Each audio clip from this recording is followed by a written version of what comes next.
Oh God! I got something on my mind, ooh, yeah. And I got one thing to sing to you, to you.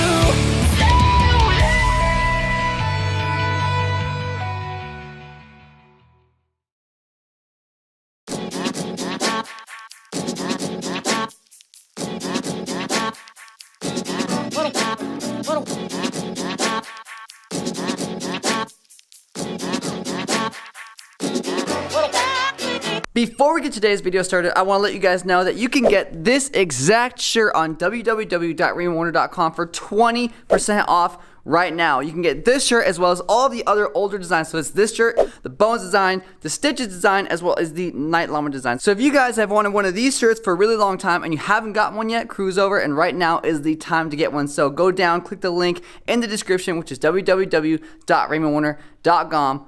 Grab a couple of them because they are cheaper right now, but as soon as these things are gone, that's it. I'm not making them anymore. So if you guys want one of these, go now. All right, so let's move forward with the vlog.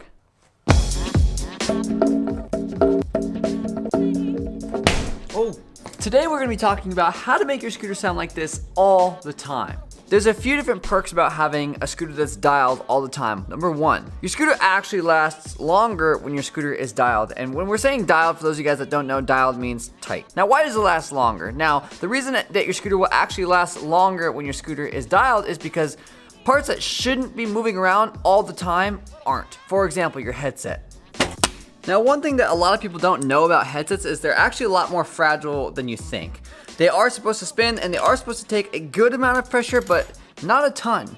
For example, if I dropped this headset right now, if I just took it from this high and dropped it, it would last just fine. But if I threw it down, if I actually gave it a little bit of force, that headset bearing is probably not going to last for very long. It might last through like 2, maybe 3 actual drops. But if I take a wheel and throw it down like that, of course it's going to last for a lot longer. That's because there are very, very small components inside of this very tight bearing. These little tiny components are supposed to stay as tight as possible. They're not supposed to be moving around. Headsets are not supposed to be moving around they're not supposed to be wobbling around and hitting onto actual other parts of the deck because they're metal, they're fragile, and they can be broken really easily. Let me show you an example. So we're going to use my signature AOS V4 limited deck. If you guys want to get one of these decks, you can go to www.raymondwarner.com. You purchase one of the decks, it comes signed, and I also sign a poster for you guys that you can only get if you buy this deck. But anyways, let's take the headset cups right now, and I'm going to actually put one of these headset bearings inside of this cup. When I put this thing in here, it's supposed to be like a pretty tight fit. Not crazy tight, but tight enough to where the headset bearing does not wiggle around a lot. I actually might need to tap this one in a little bit. Now, if you ever have a headset bearing that won't slide in like perfectly, like it's not just falling in there, that's not necessarily a bad thing, so don't get too freaked out about it. If you need to tap your bearing in, that's not that big of a deal. Like I said, this whole area, your whole front end, is supposed to be as tight as possible. So if this needs to be forced in a little tiny bit, just use a rubber mallet just like the one that I have right here and just tap it in very slowly. Just take your time. Don't go absolutely crazy and you'll be just fine.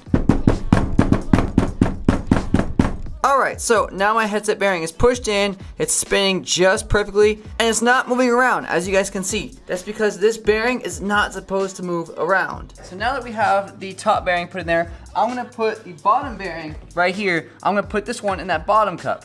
See, that one was a little bit looser, which that's perfect. Like, it's still really, really tight. It's not wiggling around a lot in the bottom of the deck. It just slides right in perfectly. Now, I'm going to take this black chrome SOB V3 fork, which I think is really, really sick, and I'm going to slide it into the bottom right here, just so you guys can see when I actually put this thing in here. If I push up and I start to spin it, there's not a lot of movement in there other than the spinning. That's what you guys want. So, if this thing is moving around a lot, if I bring this fork down a little bit and I start moving it around, that bearing is moving around a lot. Let me zoom in a little bit for you guys. So as you can see, if this fork is not super tight in there and it's moving around, just like this, which is not a lot, there's not a ton of movement in there, but there's just enough to where the top of that fork is moving around. That's not good for that headset. That headset will break very, very quickly because everything is not tight like it's supposed to be. That is why I always talk about kids like having their scooters really, really loose, and I always tell them, like, dude, why don't you tighten your scoot up? It's gonna make a large difference if you tighten that thing up. But today, I'm gonna show you exactly how to do that if you don't know how. And there's all kinds of things that can actually happen to your scooter to make it sound all weird and get loose. And I know a lot of you guys don't understand what parts are loose or what to do if they are loose, how to tighten them. And after this video, you won't have to take your scooter to a scooter shop and constantly have them work on it. You can do it on your own. Now, I pretty much always keep my scooter as tight as it can possibly be. And when I say that, I don't mean that I tighten my headset down like crazy to where it only spins around once and I can't tail whip. That's not what I do. I tighten my scooter to where it's just perfect, but I work on my scooter every single day, you guys, every single day. So if you guys see me at the skate park and I ride throughout the entire day and I don't work on my scooter, that's actually really rare. And it's most of the time I don't even need to work on my scooters. No need to. It's not like super loose. It's not like it's super janky or anything like that. It's just something that I've always done because I like when my scooter is at the top of its game. Like I want to make sure that everything is working correctly. I want to make sure that my headset's not about to break. I want to make sure that my bearings aren't about to break, or if my bearings are broken, I want to make sure that I can change them over. I think it's a very important thing to work on your scooter every single day, and that makes sure that your session isn't ruined because you get all pissed off about your scooter being all nasty. My scoot, right now it's pretty prime. That is the sound that you want. But I'm gonna loosen up my scooter a little bit, part by part, to show you guys which sounds to look out for, and if you hear those sounds, what to do to fix them. Sound number 1.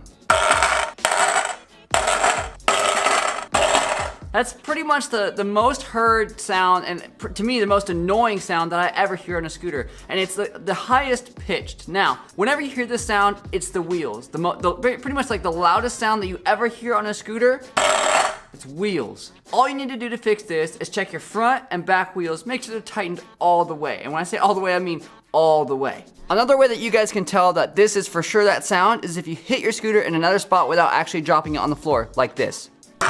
You can still hear it. That's my front wheel moving around. See if I hit it like this? You guys can hear that noise. Same with the back wheel. It's moving around a little bit. And sometimes it's kind of hard to tell because your wheel barely moves, and you might not think that it would make that much noise, but if your wheel is moving at all, even in the slightest bit, it will make that loud, gnarly noise. I have my 6 and I have my 1/2-inch wrench. Put this thing in here, just crank her down a little bit. I'm gonna shake it a little bit just to make sure, and I can tell that this one is not moving at all. Now I'm gonna turn my scooter around and do the same thing to the front wheel. All right, so now my front wheel is tightened up. I'm gonna knock on that one.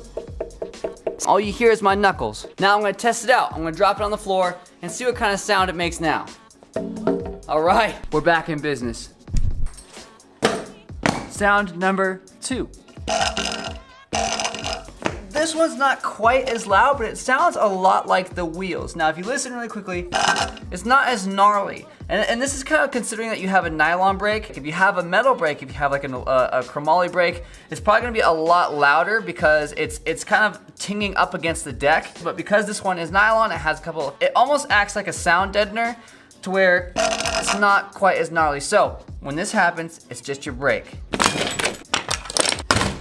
Now in my case, tightening the brake is super easy. All I need is a 5mm Allen, and all I need to do is tighten this one bolt. You guys might have a 4, some of you guys might have a 3 even, but usually nowadays it's pretty much gonna be a 4 or a 5. So just go over here, tighten that brake. Don't go crazy with it. Don't crank on this thing super hard. Barely snug, and maybe like a little bit past, but that's as far as I want to go. Now I know that this thing is super tight now. It's not wiggling left or right, or it's definitely not going back and forth. It's just doing its job and braking. Let's see how this thing sounds now that I've tightened my brake down.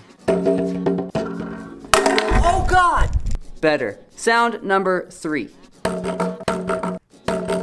Now this sound can be a little bit deceiving because it can be a couple different things, but the best way for you to actually find out exactly which one of those things is going on is for you to step on your brake like this, wiggle your bars back and forth, and really keep an eye on your forks. If your forks are moving back and forth, it's your compression. If they're not, and you can see that it's just your bars moving back and forth, then it's pretty much gonna be your clamp. There's gonna be a clamp issue in there somewhere. Now, it can be a couple of different things about your clamp. Number one of the things that it could be is if you look back here and you have this gap in between where the back of your clamps are. If those two ends of your clamp meet and there's no gap in between there and you can't see your bolts, then that means that you have a defective clamp and your clamp is stretched out all the way to the point to where it can't clamp anymore. It can't tighten anymore. And in that case, you're gonna need a new clamp. On the other hand, if you turn your bars around and you can see this gap on your clamp and there's still plenty of room in there and you can see that you have plenty of room to tighten stuff down,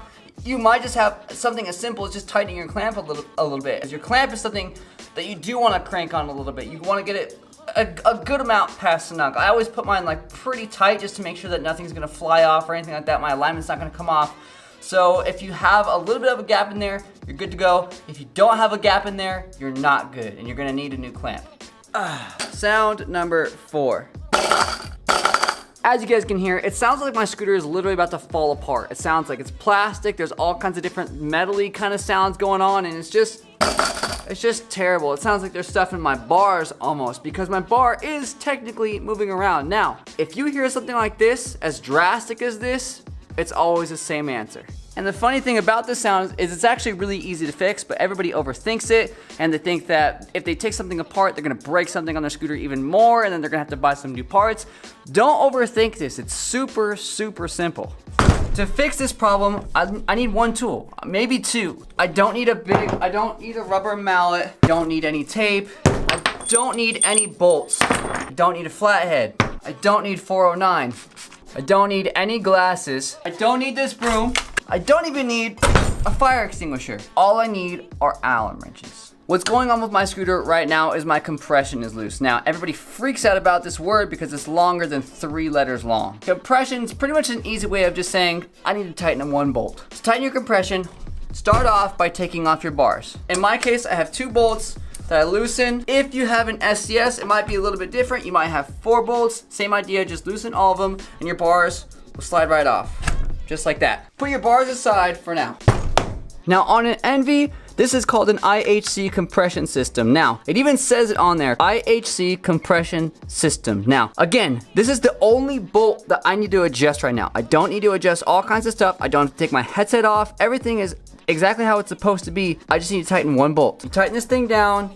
Don't worry about anything spinning down here. It's okay because you have this little slit in your shim. Everything will come together exactly how it needs to. Snug. Now, I'm gonna spin my fork around a little bit just to see how that's spinning. If I think it's a little bit too tight, I can loosen it. If I don't think it's tight enough, I'll tighten it up a little tiny bit. And the best way that you're gonna be able to find out if you've done it right is when you put it on your scooter and you bounce it, to see if it sounds good, if it's spinning okay. Now this is the part that comes loose the most on a scooter. 9 times out of 10, your compression comes loose the most, more than your wheels, more than your brake, more than anything else.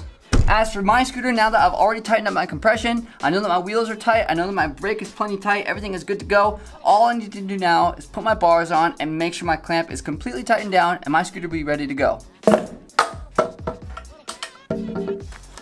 All right, and my scooter is all tightened up, ready to go to the skate park, and I'm ready to ride. Do not be afraid to take apart your scooter, you guys. Like, as long as you don't start hammering on stuff, you don't put anything on upside down and start cranking down on anything, your scooter will be just fine. If you need to save a little bit of money, the best thing for you to do is take your scooter apart, give it a shot, and as long as you don't screw anything up by, like I said, pounding on it or putting something on upside down, as long as you don't screw anything up drastically, you can take it to the scooter shop and have them fix it afterwards. They know what they're doing, they're trained professionals, and they will get you riding in no time. Thank you guys so much for watching this video. Hopefully this video helps you fix your scooter when it needs to be fixed before you go to the skate park, or again, if you're riding outside and you just don't know what's going on.